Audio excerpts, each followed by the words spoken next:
सभी को मेरा नमस्कार। मैं विजय राजेश सिंह परमार, अखिल भारतीय क्षत्रिय महासभा राष्ट्रीय प्रवक्ता, आप सभी का अभिनंदन करता हूं, आपका स्वागत करता हूं, आपको सादर नमस्कार करता हूं। आज मैं एक बेहद गंभीर विषय पर अपनी बात रखने के लिए आपके समक्ष उपस्थित हूं। दोस्तों, जिस प्रकार से लगातार झगड़े हो रहे हैं, हमारे अपनों के बीच में आपसी लड़ाइयाँ हो रही हैं, एक दूसरे पर प्राणघात हमला किया जा रहा है, एक दूसरे की जान के प्यासे बन चुके हैं, जानी दुश्मन बन चुके हैं, और मैं कहता हूं कि समाज अवनति की ओर जा रहा है। होना ये चाहिए कि हमारा समाज उन्नति करे, हमारा समाज प्रगतिशील हो, प्रगति की ओर बढ़े। लेकिन हाल ही में देखने में आ रहा है कि जिस प्रकार की घटनाएं हमारे चारों तरफ हो रही हैं, वो घटनाएं विचलित करने वाली हैं। आज छोटी छोटी बातों को लेकर एक दूसरे से झगड़ा किया जा रहा है और फिर उसके ऊपर प्राणघात हमला किया जा रहा है, इवन उसके प्राण भी लिए जा रहे हैं, हत्याएं हो रही हैं। ये हमारे समाज के लिए, हमारे देश के लिए, हमारे आसपास के परिवेश के लिए कतई अच्छा नहीं है। हम प्रशासन से गुहार लगाते हैं, प्रशासन को भी ब्लेम करते हैं, और सबसे पहले हम पुलिस प्रशासन को ब्लेम करते हैं कि पुलिस प्रशासन समय रहते अगर कार्रवाई करता तो अमुक घटना घटित नहीं होती और अमुक व्यक्ति की जान को बचाया जा सकता था। निश्चित रूप से हम ब्लेम करते हैं, तो मैं उस ब्लेम करने की उक्ति को भी गलत नहीं मानता। हमारा ब्लेम करना भी बनता है, और अक्सर ये देखा गया है कि प्रशासन देरी करता है, सही समय पर सही स्टेप प्रशासन के द्वारा नहीं लिए जाते हैं और घटनाएं हो जाती हैं। उसके बाद प्रशासन एक्शन लेता है और सारी कानूनी प्रक्रियाएं होती हैं। लेकिन इसके इतर हम दूसरी बातें भी सोच सकते हैं। मैं समाज का सदस्य होने के नाते ये चिंता व्यक्त कर रहा हूं, और इस वीडियो के माध्यम से अपने से बड़े, अपने भाइयों के साथ, अपने छोटे भाइयों के साथ, बुजुर्गों के साथ अपनी चिंता को व्यक्त कर रहा हूं। मेरी चिंता को अदरवाइज न लिया जाए। मैं इस वीडियो के माध्यम से सिर्फ और सिर्फ प्रार्थना कर रहा हूं, आग्रह कर रहा हूं कि हम प्रशासन पर जो आरोप लगाते हैं, प्रशासन को जिम्मेदार ठहराते हैं, कोई भी घटना होती है उसके लिए, वो तो अपनी जगह ठीक है, लेकिन क्या हमें इस बारे में विचार नहीं करना चाहिए कि हमारे समाज में इस प्रकार की घटनाएं क्यों हो रही हैं? क्यों लोग एक दूसरे के खून के प्यासे हैं? क्यों हमारे हाथ नहीं कांपते किसी की जान लेने में? क्यों हमारे सीने का दिल इतना कठोर हो गया है कि किसी के ज़बरदस्ती हाथ पैर तोड़ते समय वो कंपता नहीं है? इतने निर्दयी हम कब से हो गए? और ये निर्दयता, ये क्रूरता हमारे स्वभाव में आ क्यों रही है? हम इतिहास पढ़ते हैं कि इतिहास में विदेशी आक्रांताओं ने हमारे देश पर आक्रमण किया, और वो जघन्यता हमारे साथ में क्रूरता करते थे। जब हम इतिहास में पढ़ते हैं तो हमारा हृदय पसीजता है, हमें पीड़ा होती है कि हमारे अपने लोगों के साथ इतिहास में इन विदेशी आक्रांताओं ने कितनी क्रूरता की है, कितनी बर्बरता की है। क्या उनके सीने में दिल नहीं था? ऐसा हम सोचते हैं कि उन्होंने एक व्यक्ति को तोप से बंधवा के उड़वा दिया, एक व्यक्ति के सिर में गोली मार दी, जिंदा फांसी पर लटका दिया, बीच चौराहे पे लटका दिया। अंग्रेज़ों ने जलियांवाला बाग किया और पूरे हमारे लोगों को, निहत्थे लोगों को गोलियों से भून दिया। पढ़ते समय हमारा हृदय पसीजता है, कष्ट होता है। लेकिन आज क्या हम उस इतिहास से सीख नहीं ले रहे हैं? क्या हमारा समाज अब उस धृष्टता की ओर बढ़ रहा है? जो धृष्टता, जो क्रूरता विदेशी लोगों ने हमारे देश लोगों के साथ में किया था, ये सब हमारे लिए विचारणीय है। दोस्तों, छोटी छोटी बातों को लेकर झगड़े हो रहे हैं। ये छोटी छोटी बातें क्या हैं? ये छोटे छोटे झगड़े हो क्यों रहे हैं? और ये छोटे झगड़े एक विकराल रूप धारण कर लेते हैं और किसी परिवार का चिराग बुझ जाता है। परिवार नष्ट हो जाते हैं, कई जिंदगियां बर्बाद होती हैं। तो ऐसा हो क्यों रहा है हमारे समाज में? इस पर समाज के वयोवृद्ध, जो भी समृद्ध वयोवृद्ध बुद्धिवान लोग हैं, उन्हें सोचना चाहिए। मैं देख रहा हूँ कि भाई भाई आपस में लड़ रहे हैं, एक दूसरे के जान के दुश्मन बने हुए हैं। भाईचारा ख़त्म हो चुका है और इस स्तर तक झगड़ा बढ़ता है कि वो जान ले लेते एक दूसरे की। तो मेरी चिंता है, इस पर हमें विचार करना चाहिए। मैंने जो चिंतन किया, जो विमर्श किया, उसके बाद में ये वीडियो बना रहा हूँ। मुझे लगता है कि हमारे समाज में, खासकर मैं क्षत्रिय समाज की बात कर रहा हूँ, क्षत्रिय समाज में शिक्षा का अभाव है। अभी मेरे एक उच्च अधिकारी से बात हो रही थी, सामान्य विमर्श हो रहा था, तो उन अधिकारी ने हमें बताया कि 20 साल पहले मैं इस मुरैना में आया और आज जब मैं आया तो शिक्षा की स्थिति में मुझे कोई खास परिवर्तन नज़र नहीं आया। मैं उनकी बात से सहमत हुआ कि वो ठीक कह रहे हैं। और उन्होंने कहा कि मैं ऐसे ऐसे क्षेत्रों में रहकर आया हूँ जिन्हें हम आदिवासी क्षेत्र कहते हैं, शिक्षा का स्तर वहाँ यहाँ से बेहतर है और शिक्षा का अभाव ही इन सारी समस्याओं को जन्म देता है, जिनको लेकर हम सब पीड़ित हैं, हम सब दुखी हैं। हमें अपने परिवार को, हमें अपने बच्चों को शिक्षा की ओर मोड़ना चाहिए।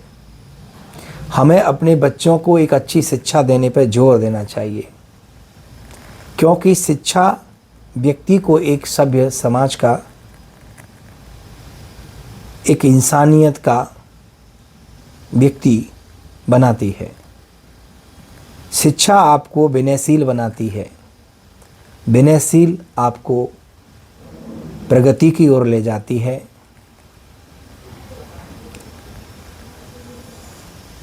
तो मुझे भी ऐसा लगता है कि कहीं ना कहीं हमारे समाज में सही शिक्षा का अभाव है। कई बार हमारे बच्चे, हमारे परिवार का कोई सदस्य गलत कार्यों में लिप्त हो जाता है, गलत कार्य करने लगता है और वो यहाँ तक बढ़ जाता है कि फिर वो बैक नहीं होता, वापस नहीं आता। ये हम सबका दायित्व है कि अगर हमारे परिवार का, हमारे समाज का कोई व्यक्ति गलत रास्ते पर जा रहा है, अधर्म के रास्ते पर जा रहा है, तब हमें उसे रोकने का प्रयास करना चाहिए। अगर आप उसको रोक नहीं सकते तो उसका सपोर्ट भी नहीं करना चाहिए। मैं देख रहा हूँ कि समाज में जो गलत रास्ते से धन अर्जित करते हैं, जो गलत रास्ते से सम्मान अर्जित कर लेते हैं, और हम सब उन लोगों को सपोर्ट करते हैं, एक्चुअली में हम उनके हितैषी नहीं बल्कि उनकी दुश्मन हैं। अगर हमारे समाज का, हमारा भाई, हमारा परिवार का कोई सदस्य अगर गलत आचरण करके, गलत कर्म करके धन उपार्जन कर रहा है और हम उसको रोकने के बजाय उसको सपोर्ट कर रहे हैं, उसका सम्मान कर रहे हैं, तो मुझे लगता है कि हम उसके साथ अन्याय कर रहे हैं। हमें अपने लोगों को रोकना चाहिए कि वो गलत दिशा में न जाएं। दूसरी बात, अपने बच्चों को शिक्षा का महत्व बताएं, उन्हें शिक्षित करें। शिक्षित करने का अर्थ ये नहीं है कि उसकी सरकारी नौकरी लगेगी तभी वो शिक्षित है। नौकरी लगने से पहले ज़रूरी है कि वो आपका जो बच्चा है, आपकी जो बच्ची है, वो सही इंसान बने, संस्कारवान बने। आज हमारे ताना बाना, हमारा जो सामाजिक ताना बाना है वो सब खत्म हो रहा है। आज युवाओं में और उनके चरित्र में लगातार गिरावट आ रही है।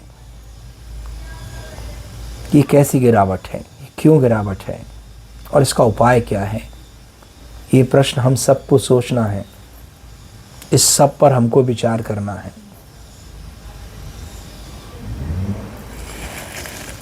हर गांव में अच्छे लोग भी होते हैं, खराब लोग भी होते हैं, लेकिन मैं मानता हूं खराब लोग तब तक खराब हैं जब तक अच्छे लोग शांत हैं। अच्छे लोगों को उन खराब प्रवृत्तियों से जुड़े हुए लोगों को रोकने का प्रयास करना चाहिए, समझाने का प्रयास करना चाहिए।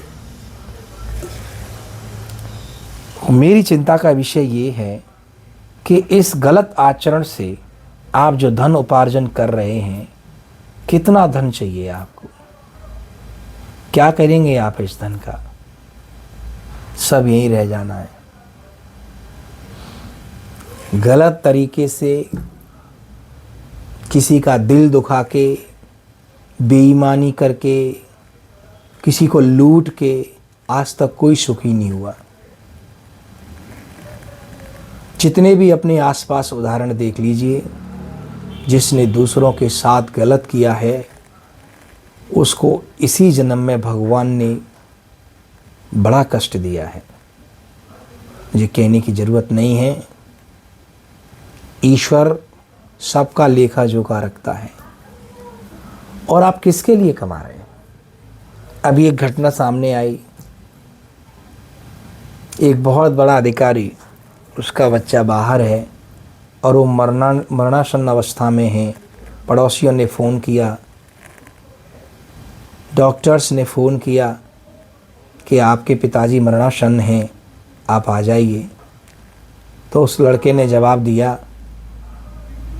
कि जब मर जाए तब मुझे बता देना, अभी मैं नहीं आ सकता। पीड़ादायक है। आज बड़े बड़े अधिकारी, बड़े बड़े ओहदों पर रहने वाले लोग वृद्धाश्रम में हैं। आप देखिए, भारत जैसे देश में जहाँ बुजुर्गों को भगवान के स्वरूप माना जाता हो, उस संस्कृति में आज वृद्धाश्रम खोल रहे हैं। सरकार नए नए वृद्धाश्रम खोल रही है और बड़े गर्व से मंत्री संतरी अधिकारी उसका उद्घाटन करने के लिए आते हैं और हम कुछ लोग उसमें जाके शामिल भी होते हैं। बड़ा साफ अच्छा बना है वृद्धाश्रम। आज वृद्धाश्रम में रहने वाले व्यक्ति से आप बात कीजिए कि उसने ज़िंदगी भर क्या किया, किसके लिए क्या किया। आज वो लोग कहाँ हैं जिनके लिए उन्होंने फरेब किया, बेईमानी की, सब काम किया, जी तोड़ मेहनत की, गलत रास्ते अपनाए धन उपार्जन के लिए कि मेरी पीढ़ी सुखी हो जाए। उस पीढ़ी ने क्या किया? उस पीढ़ी का कैसा बर्ताव रहा? आप पैसे से ज़्यादा अपने बच्चों में संस्कार डालिए। आप प्रॉपर्टी से ज़्यादा अपने बच्चों को संस्कारवान कीजिए, तब जाके ये घटनाएं रुकेंगी। आज हम अपने मुरैना की ही बात कर लें। दिन दहाड़े गोली चल रही है, दिन दहाड़े एक दूसरे की मारपीट हो रही है, हाथ पैर तोड़े जा रहे हैं, बच्चे गालियों का प्रयोग करते हैं। मैंने अक्सर देखा है, मेरे सामने से छोटे छोटे बच्चे निकलते हैं जो कोचिंग पढ़ के जा रहे हैं, स्कूल से जा रहे हैं, छोटे छोटे बच्चे हैं, 10 साल के, 12 साल के, भयानक गालियां आपस में देते हैं। आप सोचिए यही बच्चे बड़े होंगे, ये भयानक गालियां देने वाले बच्चे कैसे समाज का निर्माण करेंगे? वो समाज कैसे होगा? असभ्यों से भरा हुआ समाज बनेगा। इसीलिए आपकी अपनी लाइफ जैसी भी रही हो, लेकिन इस समाज के बारे में, देश के बारे में इतना चिंतन तो आप कर ही सकते हैं कि आप अपने बच्चों को एक सभ्य नागरिक बना सकते हैं, बनाने का प्रयास कर सकते हैं। शुरुआत खुद से होती है, शुरुआत घर से होती है। हमारे बच्चे संस्कारवान हैं ही नहीं, हमारे बच्चे संस्कार भूल चुके हैं, गलत प्रवृत्तियों की ओर जा रहे हैं।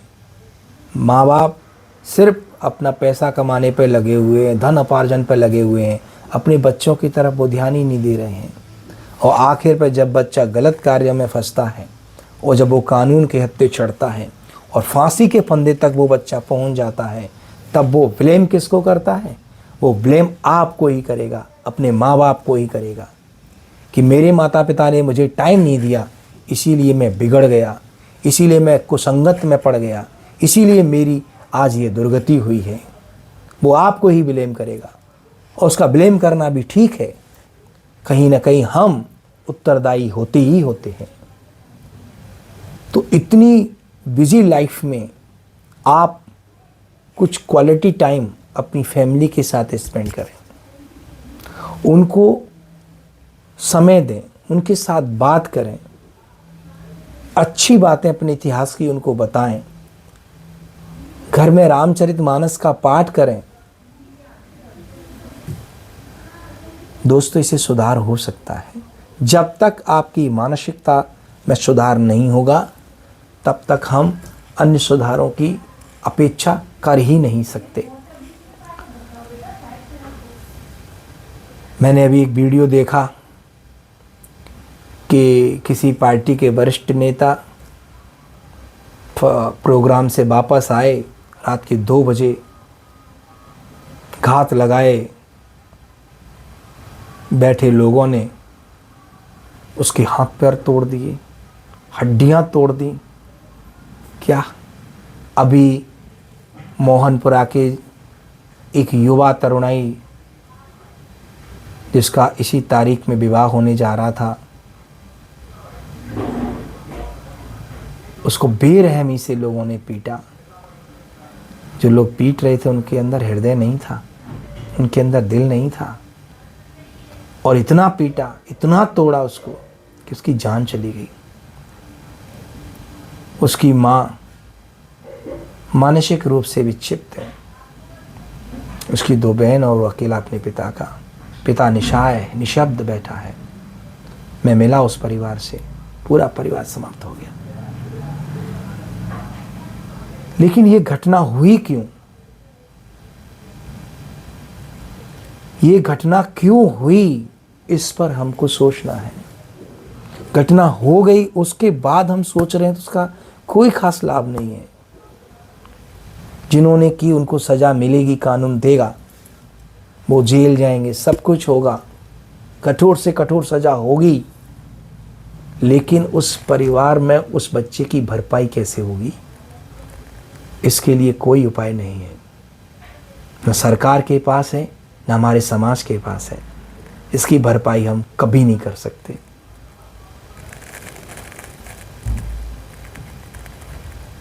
ये घटना क्यों हुई, कैसे हुई, क्यों हो रही हैं,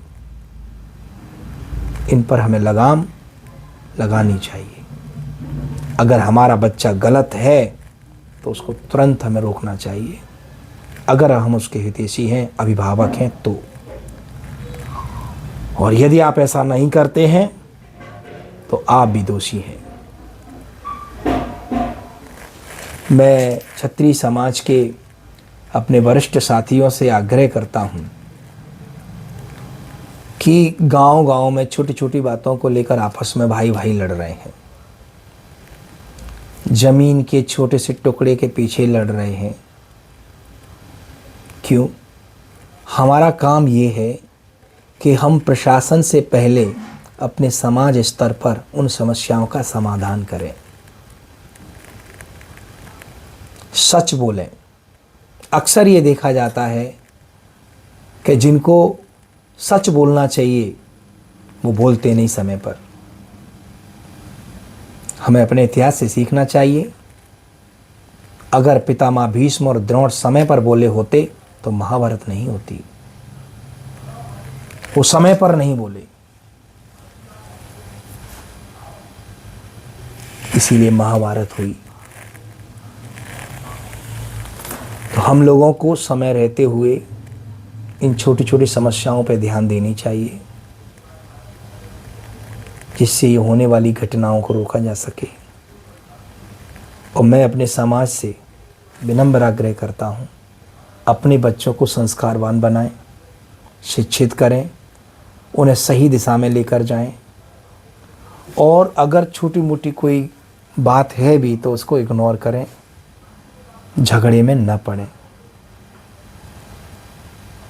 और इतने क्रूर निर्दयी आप न बने कि किसी परिवार के चिराग को आप बुझा दें। अगर आपके साथ ऐसा हो तो आपको कैसा लगेगा? मन व्यथित है, चिंतित है, लेकिन क्या कर सकते हैं, वो विमर्श है। तो मैं तो अखिल भारतीय क्षत्रिय महासभा की ओर से जितने भी हमारे क्षत्रिय समाज के लोग हैं और अन्य समाज के लोग हैं, उन सब से मेरा विनम्र आग्रह है कि आप आपसी झगड़ों को आपस में बैठकर बातचीत के माध्यम से सुलझाएं। लड़ाई झगड़े से किसी का फायदा नहीं है। दो घर, दो परिवार बर्बाद होते हैं। जिसको आपने मार दिया वो परिवार नष्ट हो गया, और जिसने मारा है उसका परिवार भी छिन्न भिन्न हो गया। उसके बच्चे, उसके पशु, उसकी फसल, उसका घर, सब कुछ खत्म हो जाता है। आप सोचिए कि आप जेल चले जाएंगे तो आपके बाद आपके परिवार के साथ क्या होता होगा, आपके बच्चों के साथ क्या होता होगा।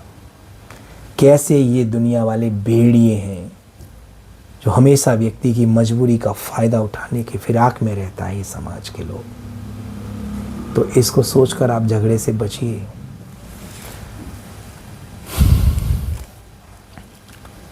हम भी प्रयास कर रहे हैं, आप भी प्रयास कीजिए। जिस स्तर पे आप प्रयास कर सकते हैं उस स्तर पे आप प्रयास कीजिए। इन्हीं सब बातों के साथ मैं आपसे विदा लूँगा और एक प्रश्न आपके समक्ष छोड़ के जा रहा हूँ कि इन झगड़ों को हम दूर कैसे कर सकते हैं।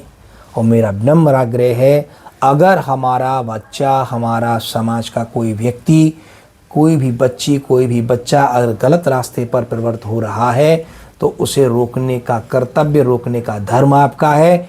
यदि आप उसको बढ़ावा देंगे, गलत कार्यों में बढ़ावा देंगे, तो दोषी आप भी हैं। नमस्कार।